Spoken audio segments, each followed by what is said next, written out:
Dans ce livre vraiment magnifique qui s'appelle l'Atlas du Coran, on apprend par exemple que Abraham, le père des prophètes, est né dans la région de Sumer, au cœur de la Mésopotamie, dans l'actuel Irak. Et on voit sur cette carte ici tout son trajet vers l'Égypte, en passant par le pays de Canaan, la région qu'on appellera plus tard la Palestine.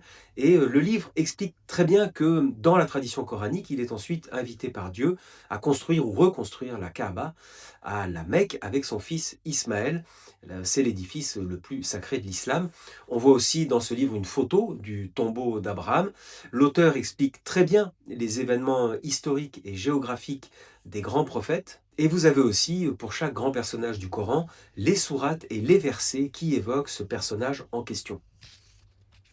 Il y a parfois aussi des commentaires, des explications sur des liens avec l'histoire et la tradition. Voilà, vous avez par exemple pour Jésus-Christ ici, vous voyez que le nom de Jésus est cité 25 fois dans le Coran. Vous avez ici toutes les sourates, les versets, etc. Et ensuite ici la carte qui précise les voyages de Jésus-Christ en Égypte. Vous voyez, avec ici la Palestine, l'Égypte, etc.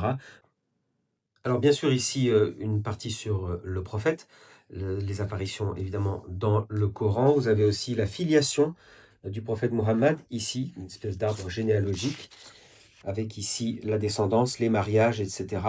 Donc c'est extrêmement bien fait, très facile à comprendre.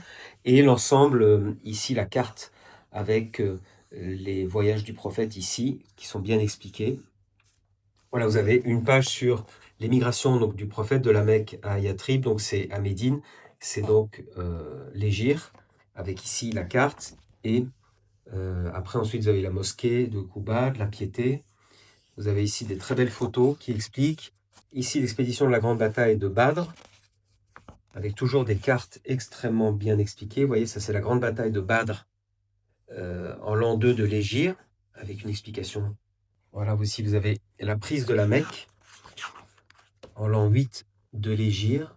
Vous voyez, donc ça c'est avec un texte qui est vraiment très facile à lire, très bien expliqué, et toujours une carte, une explication en couleur. Ici vous avez donc un dessin explicatif, vous voyez là, vous avez la Kaaba, et vous avez les déambulations avec la station d'Abraham.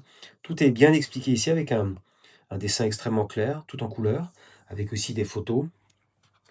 Et ici, c'est l'itinéraire du Hajj entre la Mecque et le mont Rafah, avec ici les explications de l'auteur, toujours de manière très simple, très facile à comprendre, avec toujours des très belles cartes ici.